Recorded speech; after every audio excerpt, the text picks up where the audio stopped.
పెళ్లి తర్వాత కొత్త జీవితాన్ని ఆనందంగా ప్రారంభించాలని అనుకున్న మైథిలికి అత్తారింట్లో మాత్రం ప్రతి అడుగులో అవమానమే ఎదురవుతుంది. అత్త జానకమ్మ మాటల్లో వ్యంగ్యం, చెప్పే పనుల్లో కఠినత్వం, ప్రతి చిన్న విషయానికి తిడుతూ మైథిలిని మానసికంగా కుంగిపోయేలా చేయడం చేస్తూ ఉంటుంది. భర్త రాఘవైన తనకు అండగా నిలుస్తాడనుకున్న మైథిలికి అక్కడ కూడా నిరాశ ఎదురవుతుంది.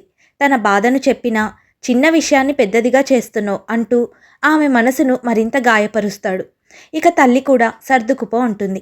అత్తేమో నా ఇష్ట ప్రకారం ఉండు అంటుంది. భర్త నేను చెప్పిందే వినాలి అంటాడు. అప్పుడు మైథిలి మనసులో ఒక్క ప్రశ్న. పుట్టిల్లు నాది కాదు, అత్తిల్లు నాది కాదు, మరి నా ఇల్లు అంటూ ఏది? ఇప్పటి వరకు మౌనంగా భరించిన మైథిలి ఇకపై సమాధానం చెప్పాలని నిర్ణయించుకుంది. ఆమె నిర్ణయం ఏమిటి? అత్తారింట్లో మైథిలికి ఇంకా ఎలాంటి పరిస్థితులు ఎదురుకానున్నాయి? రాఘవ్ నిజంగా మారతాడా?